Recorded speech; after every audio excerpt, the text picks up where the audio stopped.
بسم الله الرحمن الرحيم نحمده ونصلي على رسوله الكريم أما بعد قال الله سبحانه وتعالى أعوذ بالله من الشيطان الرجيم بسم الله الرحمن الرحيم وإذا سألك عبادي عني فإني قريب أجيب دعوة الداعي إذا دعان وقال سبحانه وتعالى الرحمن على العرش استوى صدق الله مولانا العظيم। আজকে আমরা আলোচনা করব আকীদার অত্যন্ত গুরুত্বপূর্ণ একটা অধ্যায় নিয়ে। তোমরা নিশ্চয়ই জানো যে আমাদের উপমহাদেশ সহ সারা পৃথিবীতে আকীদার একটা বিষয় নিয়ে ব্যাপক আলোচনা হয়, সেটা হচ্ছে আল্লাহ কোথায়, আইন আল্লাহ, আল্লাহ কোথায়। এই শিরোনামের উপরে বিশাল বিতর্ক এবং বিশেষত গত কিছুদিন যাবৎ যখন আমাদের দেশে আহলে হাদিস মতাদর্শটা ব্যাপকভাবে ছড়িয়ে পড়ে, মূলত এটা ছড়িয়ে পড়ার পর থেকেই এই নিয়ে আলোচনা অনেক ব্যাপক হয়েছে। কি পরিমাণ ব্যাপক, এটার একটা ছোট্ট উদাহরণ দিচ্ছি।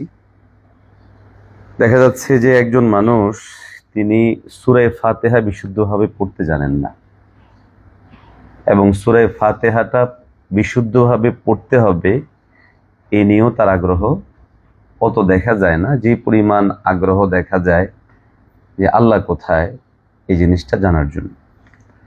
তো এটাই লোকের দোষ না। এই অবস্থা কেন তৈরি হলো? এই অবস্থা তৈরি হওয়ার পিছনে কারণ হলো যে ওনার মাথায় এমনভাবে ঢুকানো হয়েছে, বা অনলাইনে বিভিন্ন প্রচারণার কারণে ওনার মাথায় বিষয়টা এমনভাবে বসছে যে আমার সব কিছুর আগে জরুরি হচ্ছে আমার এই কথাটা জানা যে আল্লাহ কোথায়। আমার এক মুসল্লি, তো গতদিনও যার কথা বলেছিলাম ওইরকমই, তো তিনি এসে আমাকে প্রশ্ন করলেন যে আল্লাহ কোথায়। তখন আমি তাকে ভাবলাম যে এটা তো বিশাল ইলমি আলোচনার ব্যাপার, তো উনাকে আমি এটা কিভাবে বুঝাবো, বা আদৌ তিনি বুঝবেন কিনা, বা তার অবস্থান কতটুকু, এটা বোঝার জন্য আমি তাকে বললাম যে এই জিনিসটা যে আপনি বুঝতে চাচ্ছেন, তো এটা কতটুকু জরুরি মনে করেন। তো উনি বললো যে আমি সমস্ত জিনিসের উপর এটাকে জরুরি মনে করি। তো প্রথম বিষয় হলো, দেখো, আল্লাহর উপরে ঈমান, মা জাতিহি ওয়া সিফাতিহি, আল্লাহর জাত এবং সিফাত সহ আল্লাহর উপরে বিশ্বাস স্থাপন, এটা ঈমানের অংশ। একজন সাধারণ মুমিনের জন্য এতটুকু যথেষ্ট যে সে ঈমান এনেছে, যে আমি আল্লাহর উপরে বিশ্বাস করি, লা ইলাহা ইল্লাল্লাহ মুহাম্মাদুর রাসূলুল্লাহ, মান আমানা বিল্লাহ। আল্লাহর উপরে ঈমান আনলে একজন মুমিনের জন্য ঈমান আনা যথেষ্ট। এটা তার জন্য জরুরি না যে সে আল্লাহ কোথায় আছে, আল্লাহ কি অবস্থায় আছে, আল্লাহ কি করছেন, আল্লাহ কতটুকু করছেন। একজন আম বা সাধারণ মানুষদের জন্য এই সমস্ত বিষয়গুলো জরুরি নয়। মৌলিকভাবে আমি আল্লাহকে বিশ্বাস করি, আল্লাহর উপর ঈমান আনলাম, আল্লাহর সমস্ত সিফাত সহই বিশ্বাস করলাম, বাস এতটুকু জিনিস একজন ঈমানদারের জন্য যথেষ্ট। এখন আসি আমাদের মূল আলোচনা। আজকে আমরা আলোচনা করব মূলত এই আলোচ্য বিষয়ের একটা সাইড বা পয়েন্ট নিয়ে, আল্লাহ কোথায়। এই বিষয়টা নিয়ে আয়াতে কারিমায় যেমন আলোচনা আছে, হাদিস শরীফের মধ্যেও আলোচনা আছে, এবং এ নিয়ে আমাদের পূর্বসূরি সালফে সালেহিনদের মধ্যে মতবিরোধ আছে, দ্বিমত আছে, ভিন্নতা আছে। তো আমরা আজকের আলোচনায় একটা জিনিস ফুটিয়ে তোলার চেষ্টা করব, সেটা হলো যে আমাদের লোকসমাজে যারা আল্লাহ কোথায় এই বিষয়টাকে উপস্থাপন করে, তারা এমনভাবে উপস্থাপন করে যে মনে হয় শুধুমাত্র কোরআন হাদিসের মধ্যে শত শত আয়াত শুধু আল্লাহ আরশে আছেন, শুধু আল্লাহ আরশে আছেন, শুধু আল্লাহ আরশে আছেন, এটার উপরে। এবং তোমরা খেয়াল করলেও দেখবা যে যারা এই রিলেটেড আলোচনা করে, ওরা এই আয়াতগুলা মুখস্থ করে রাখে, যে সূরা তাহা, সূরা ইউনূস, সূরা হাক্কা। তো সমস্ত আয়াত যতগুলো বলে সবগুলো সারমর্ম হলো আল্লাহ আরশে। এখন আমাদের মধ্যে অনেকেরও মাথায় এমন ভাবে বসে গেছে যে মনে হয় যে আল্লাহ সুবহানাহু ওয়া তাআলা মনে হয় এই আল্লাহ সংক্রান্ত আয়াতে কারিমা মনে হয় শুধুমাত্র আরশই, আরশ ছাড়া আর মনে হয় কোনো ধরনের আয়াত নাই। এবং আমি এই বিষয়টা এদের অনেককে জিজ্ঞাসাও করেছিলাম যে আপনারা তো এমন ভাবে কথা বলছেন মনে হচ্ছে যেন আল্লাহ কোথায় এ নিয়ে আয়াত, সব শুধু আরশ নিয়ে আছে। আয়াত যে আরো রয়েছে ওই সমস্ত বিষয়গুলো তার কিসের আরো আয়াত, আল্লাহ তো আরশেই আছেন, এভাবে বলার চেষ্টা করে, বিশেষ করে যাদের হয়তো ওরকম পড়াশোনা নাই বা এক পেশি যারা কথা বলে তারা। ইনসাফপূর্ণ কথা হলো আল্লাহ কোথায়, আল্লাহর অবস্থান বোঝানোর জন্য কোরআনুল কারীমের মধ্যে কয়েক ধরনের আয়াতে কারিমা পাওয়া যায়। কিছু কিছু আয়াতে কারিমাগুলোর দিকে তাকালে মনে হবে আল্লাহ সুবহানাহু ওয়া তাআলা আরশে আছেন। যেমন আমি খুতবার মধ্যে যে আয়াতে কারিমা পড়েছি সূরা তাহার মধ্যে আল্লাহ বলেন আর রহমানু আলাল আরশি ইস্তাওয়া। একইভাবে সূরা ইউনূসের মধ্যে আয়াত আসছে সুম্মা ইস্তাওয়া আলাল আরশ। তারপরে সূরা আরাফের মধ্যে আয়াত আসছে সুম্মা ইস্তাওয়া আলাল আরশ। সূরা আর-রা'দের মধ্যে আয়াত আসছে সুম্মা ইস্তাওয়া আলাল আরশ। একইভাবে সূরা ফুরকান, সূরা সাজদা, সূরা হাদীদ, এই সমস্ত সূরাগুলোর মধ্যে যে আয়াত আসছে এই আয়াতে কারিমাগুলোর সারমর্ম হচ্ছে যেখানে স্পষ্ট করে উল্লেখ করা আছে যে সুম্মা ইস্তাওয়া আলাল আরশ, আল্লাহ পাক ইস্তাওয়া করেছেন কোথায়? আরশে। এখন আরো কিছু আয়াতে কারিমা আছে যে সমস্ত আয়াতে কারিমাগুলো, যেমন সূরা বাকারার মধ্যে আয়াত আসছে 186 নম্বর আয়াত, আল্লাহ বলেন ওয়া ইযা সাআলাকা ইবাদি আন্নী ফাইন্নী করিব উজিবু দাওয়াতাদ দাঈ ইযা দাআন।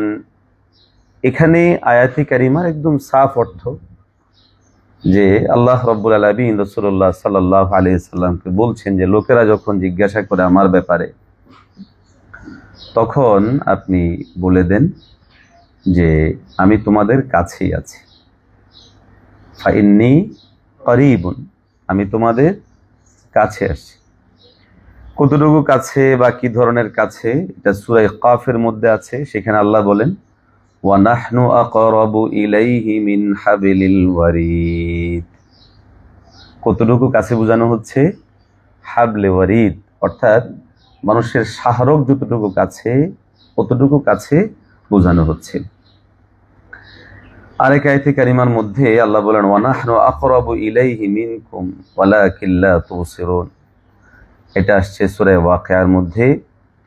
সূরা হাদীদের মধ্যে আসছে ওয়া হুয়া মাআকুম আইনামা কুনতুম। সূরা বাকারার মধ্যে আসছে ওয়ালিল্লাহিল মাশরিকু ওয়াল মাগরিবু ফাআইনামা তুওয়াল্লু ফাতাম্মা ওয়াজহুল্লাহ ইন্নাল্লাহা ওয়াসিউন আলীম। সূরা আত-তাওবার মধ্যে আসছে ইয ইয়াকুলু লিসাহিবিহি লা তাহজান ইন্নাল্লাহা মা'ানা। সূরা মুজাদালার মধ্যে আসছে মা ইয়াকুনু মিন নাজওয়া সালাসাতিন ইল্লা। আল্লাহ সুবহানাহু ওয়া তাআলার অবস্থান বোঝানোর জন্য ভিন্ন ভিন্ন জায়গা ব্যবহার করা হয়েছে। তাহলে এতটুকু আলোচনা, যেমন আমরা যদি আমাদের দর্শকদেরকে দেখে যে আমরা এখানে সিরিয়ালি বিষয়গুলো আনার চেষ্টা করেছি, এক সারিতে যেখানে আরশ সংক্রান্ত আয়াতগুলো, আর বিভিন্ন আয়াতে কারিমাতে এই সমস্ত বিষয়গুলো স্পষ্ট করা হচ্ছে। যখন আয়াতে কারিমা এই ধরনের বিভিন্ন রকম জায়গা পাওয়া গেল, তো আমরা এখানে মোটামুটি একটা খোলাসাদার করিয়েছি। যেমন এখানে দেখো, একটু খেয়াল করো, এই যে এখানে দেখো আল্লাহ তাআলা এই যে আয়াত যেগুলো আছে আয়াতগুলোকে সামনে রেখে আল্লাহর অবস্থান সম্পর্কে সংক্রান্ত কয়েক ধরনের আয়াত পাওয়া যায়। একটা হলো আলাল আরশ, আল্লাহ আরশে, আরেকটা হলো ফিস সামা, আরেকটা হলো ফিস সামাওয়াতি ওয়াল আরদ। আবার কিছু আয়াতের মধ্যে আছে হুয়াল আউয়ালু ওয়াল আখিরু। কিছু আয়াত দ্বারা বোঝা যাচ্ছে মা'ানা, আমাদের সাথে, মা'াকুম, তোমাদের সাথে। তারপর আরো কিছু আয়াতে কারিমার মধ্যে আসছে যেখানে বোঝা যাচ্ছে যে মা ইয়াকুনু মিন নাজওয়া সালাসাতিন ইল্লা হুয়া রাবিউহুম। আরেক আয়াতের মধ্যে আসছে ফাইনামা তুওয়াল্লু ফাসাম্মা ওয়াজহুল্লাহ। আর কিছু আয়াত আসছে আকরাবু মিন হাবলিল ওয়ারিদ। আর কিছু আয়াত দ্বারা বোঝা যাচ্ছে যে করিব। অর্থাৎ আল্লাহর অবস্থান সংক্রান্ত আয়াতের আলোকে, কোরআনুল কারীমের আয়াতের আলোকে আল্লাহর অবস্থান সম্পর্কে এই সমস্ত বিষয়গুলো আমাদের সামনে স্পষ্ট হয়। এখন আমরা কোন দিকে যাব এবং আমরা সিদ্ধান্তটা কিভাবে গ্রহণ করব? এখানে ইনসাফপূর্ণ কথা হলো, দেখো, এই যে আল্লাহর অবস্থান সংক্রান্ত এই সমস্ত আলোচনা যে সমস্ত আয়াতগুলোতে আসছে, এই সমস্ত আয়াতগুলোকে বলা হয় আল আয়াত আল মুতাশাবিহাত। কি বলা হয়? মুতাশাবিহাত কাকে বলা হয়? মুতাশাবিহাতের খুব সহজ ভাবে আমরা যদি বুঝি যে যেখানে আমাদের সাদৃশ্য, মানে এরকমও মনে হয় ওইরকমও মনে হয়, এরকমও হতে পারে ওইরকমও হতে পারে। তো মুতাশাবিহাত গুলোকে উলামায়ে কেরামগণ সাধারণত দুই ভাগে ভাগ করেন। কয় ভাগে? দুই ভাগে। একটা হলো গায়রু মালুমিল মানা ওয়া গায়রু মালুমিল মুরাদ, যেগুলোর বাহ্যিক অর্থ আমাদের জানা নাই এবং যেগুলো থেকে উদ্দেশ্য কি সেটাও আমাদের জানা নাই। যেমন হরুফে মুকাত্তাআত, আলিফ লাম মিম, এখানে বাহ্যিক অর্থ কি জানা আছে?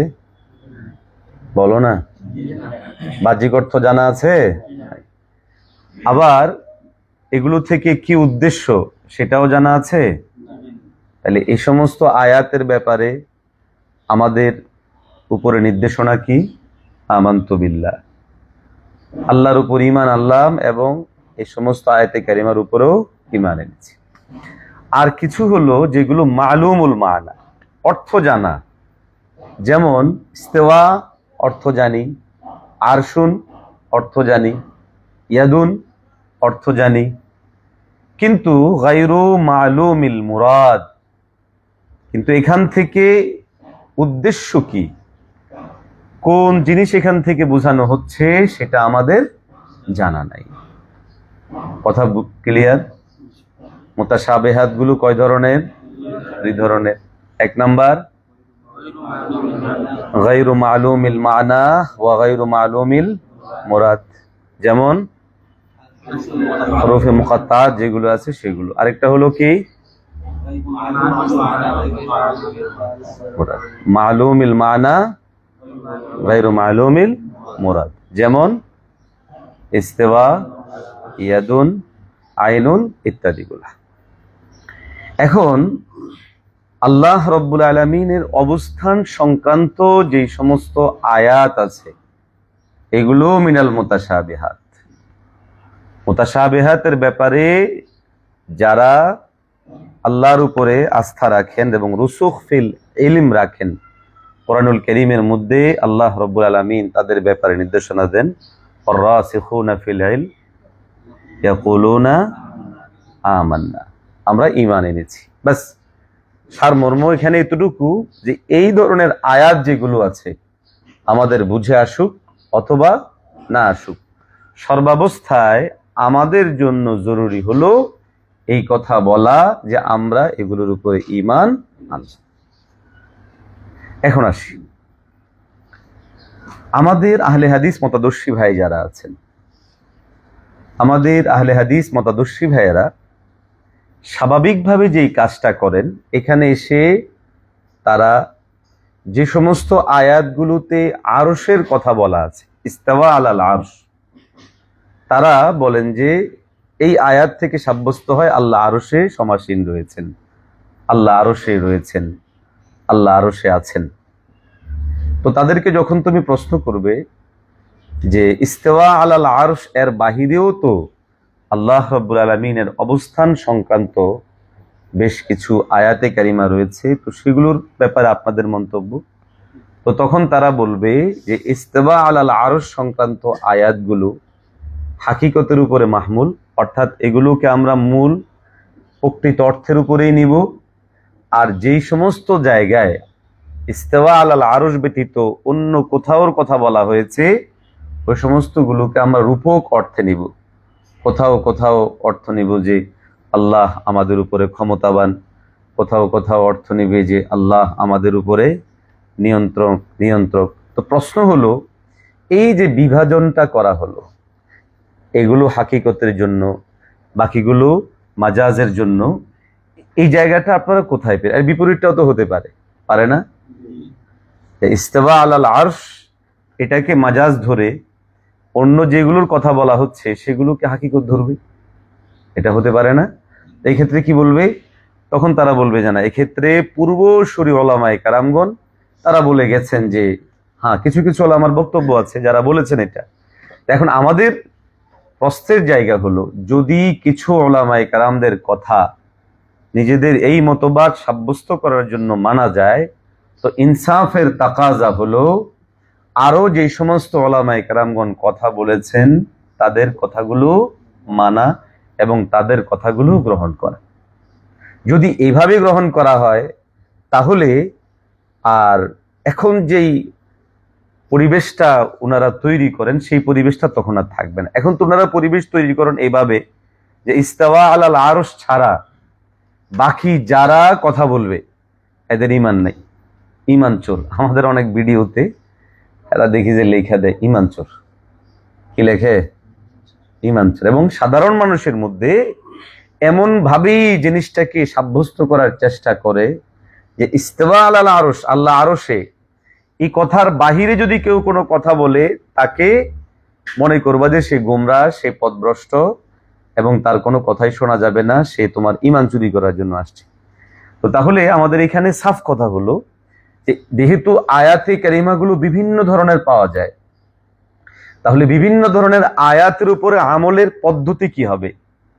আমরা কি জাহির শুধু এই আয়াতে কারিমার গুলোর উপরে সরাসরি আমল করব, নাকি এগুলোকে পূর্বসূরি ওলামায়ে কেরামদের ব্যাখ্যা সহ নিয়ে আমল করব? প্রথমেই সিদ্ধান্তের উপর আসতে হবে। কথা বুঝে আসলো কিনা? যদি বলে যে না, এখানে ব্যাখ্যা বিশ্লেষণ চলবে না, তো ব্যাখ্যা বিশ্লেষণ না চললে তাহলে ঠিক আছে।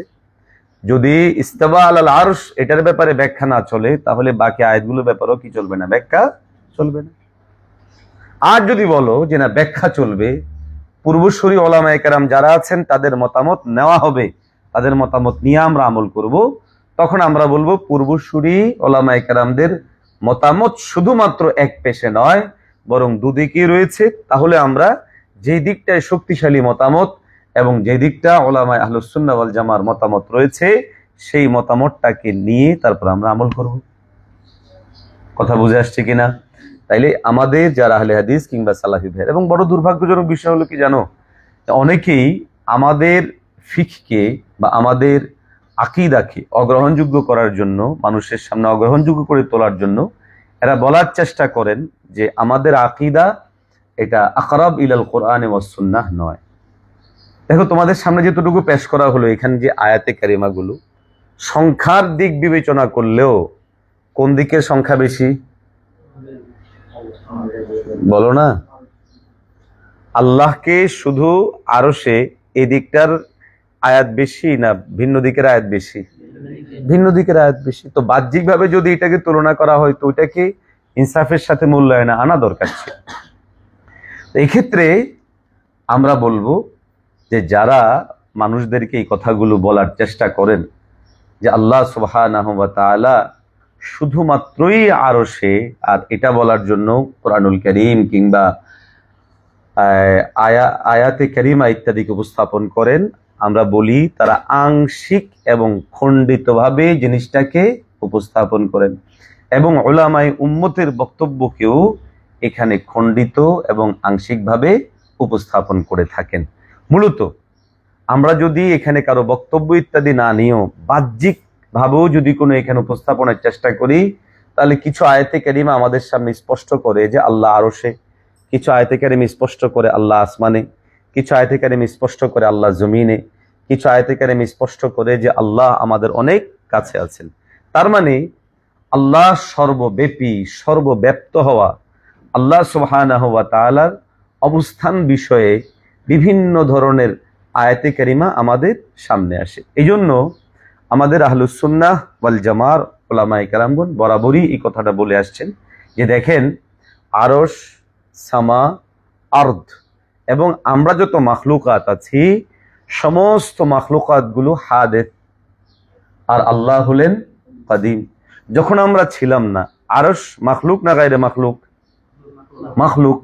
তো আরশ মাখলুক, আরশ সৃষ্টির আগেও আল্লাহ ছিলেন, আরশ সৃষ্টির পরেও আল্লাহ আছেন, আর যদি আরশ কখনো নাও থাকে তাও আল্লাহ থাকবেন। এই জন্য আল্লাহ স্থান, কাল, পাত্র, স্থান, কাল, পাত্র, অবস্থা, অবস্থান, যাবতীয় জিনিসের ঊর্ধ্বে, যাবতীয় জিনিস থেকে আল্লাহ মুখাপেক্ষী।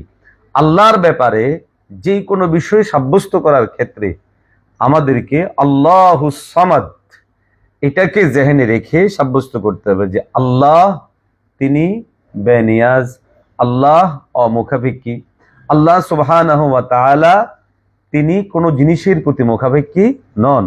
আমাদের আহলে হাদিস মতাদর্শী ভাইদের মধ্যে অনেকেই এমনভাবে সাব্যস্ত করার চেষ্টা করেন যে আল্লাহ রব্বুল আলামিন, আমরা যেমন চেয়ারে বসা, আল্লাহ কি এরকম ভাবে চেয়ারের মধ্যে বসে, মানে আরশটাকে এরকম কোন একটা জিনিস সাব্যস্ত করে সেখানে আল্লাহ সুবহানাহু ওয়া তাআলাকে বসিয়ে দেওয়ার মতো একটা কথাও অনেক সময় বলেন, এবং এটাকে বিশ্বাস না করা হলে আপনার ঈমান আছে কিনা এটাকে তারা এই করার চেষ্টা করেন। তো এই জন্য আহলুস সুন্নাহ ওয়াল জামার কাদিম যে সমস্ত উলামায়ে কেরাম আছেন ওনাদের বক্তব্য হলো আত-তাফওয়িজ, যে আল্লাহ সংক্রান্ত যে সমস্ত আয়াতে কারিমাগুলো আমরা পাই ওই সমস্তগুলোকে আমরা তাফওয়িজ করব। তাফওয়িজ মানে ন্যস্ত করা, কি করে দেওয়া? ন্যস্ত করব। মা তানজিহিল্লাহি তাআলা আন মুশাবাহাতিল মাখলুকাত, যে আল্লাহ সুবহানাহু ওয়া তাআলার কে আমরা মাখলুকাতের সাথে যেন সাদৃশ্য না হয়, এই জায়গা থেকে আমরা কি করব? এই সমস্ত আয়াত এবং আহাদিসে কারিমা এগুলোকে অর্থ নিব যেন সাদৃশ্যপূর্ণ না হয়ে যায়। তো আমাদের যে সমস্ত ভাইয়েরা মানুষকে বিভ্রান্ত বিচ্যুত করার চেষ্টা করেন এই কথা বলে যে আল্লাহ তিনি কেবল আরশেই আছেন, আমাদের পক্ষ থেকে সাফ কথা হলো যে আয়াতে কারিমা শুধুমাত্র আল্লাহ তাআলা আরশে আছেন এমনটা প্রমাণ করে না, বরং এর বাহিরেও আয়াতে কারিমা রয়েছে। এখন তাহলে আমরা এই যে আয়াতে কারিমাগুলো আছে এই আয়াতে কারিমাগুলোর অর্থ কিভাবে নিব এবং এই আয়াতে কারিমাগুলোর অর্থ কিভাবে উঠাবো? সহজ বিষয়। আমাদের একটা মূল নীতিতে আসতে হবে, যেটা আমরা শুরুতেও বলেছি, যারাই আমাদের সাথে এই নিয়ে বিতর্ক করবে তাদের সাথে প্রথমেই আগে এই ব্যাপারটা সাফ হয়ে নেওয়া জরুরি যে আপনারা উলামায়ে কেরামদের কথা মানেন কি মানেন না, এখানে এগুলোকে ব্যাখ্যাযোগ্য মনে করেন কি করেন না। যদি ব্যাখ্যাযোগ্য মনে করেন তাহলে সবার ব্যাখ্যায় নিতে হবে, মান্যবর যত ওলামা আছেন সবার ব্যাখ্যায় নিতে হবে। আর যদি বলেন যে না আমরা কোনো ব্যাখ্যা নিব না, তাহলে ব্যাখ্যাবিহীন আয়াত যেভাবে আছে ওইভাবে আয়াতগুলো নেবেন। যদি কোনো নেওয়া হয় তাহলে সেক্ষেত্রে কি তাদের মতামত সাব্যস্ত হবে না আমাদের মতামত সাব্যস্ত হবে? আমাদের মতামত সাব্যস্ত হবে, কারণ তাদের মতামত সাব্যস্ত হতো তখন যদি শুধুমাত্র এক পেশা এবং এক ধরনের আয়াতে কারিমাই থাকতো। তো এই জন্য আমাদের উলামায়ে কেরামগণ বলেন যে আমরা মুতাশাবিহাত যে সমস্ত আয়াতগুলো আছে ওই সমস্ত আয়াতগুলোর ক্ষেত্রে আমরা কি করব? তাফওয়িদ করব, তাফওয়িজ করব, অর্থাৎ এটাকে ন্যস্ত করে দেব আল্লাহ সুবহানাহু ওয়া তাআলার উপরে। এটাই হচ্ছে আমাদের জন্য সর্বোত্তম, যে আল্লাহ ভালো জানেন এবং আল্লাহর শান অনুযায়ী আল্লাহ এখানে যেভাবে আছেন ওইভাবে আছেন, আমাদের বুঝে আসুক না আসুক আমরা সেটার উপরে ঈমান আল্লাহ। আর আরেকটা হচ্ছে অনুমতি আছে, সেটা হলো সত্তাগত সিফাত ধরে আল্লাহ সুবহানাহু ওয়া তাআলাকে আরশে সমুন্নত ধরা, ইস্তিওয়া আলাল আরশ বা এই ক্ষেত্রগুলোতে। তো তাহলে আমাদের আলোচনার সারমর্ম হলো যে আল্লাহ কোথায় আছেন এ নিয়ে আয়াতে কারিমার মধ্যে দুই ধরনের আয়াত, দুই ধরনের না কয়েক ধরনের আয়াত পাওয়া যায়, যেখানে কিছু আয়াত বোঝা যায় যে ইস্তিওয়া আলাল আরশ, আর কিছু জায়গার মধ্যে বোঝা যায় যে আল্লাহ ফিস সামা আল্লাহ ফিল আরদ, আল্লাহ মা'না আল্লাহ মা'কুম।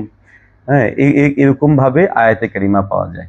অতএব যেহেতু আয়াতের বিভিন্নতা রয়েছে এক্ষেত্রে আমাদের জন্য সহজ হলো ওলামায়ে উম্মতের মধ্যে যারা মান্যবর তাদের বক্তব্য এবং মন্তব্য নেওয়া।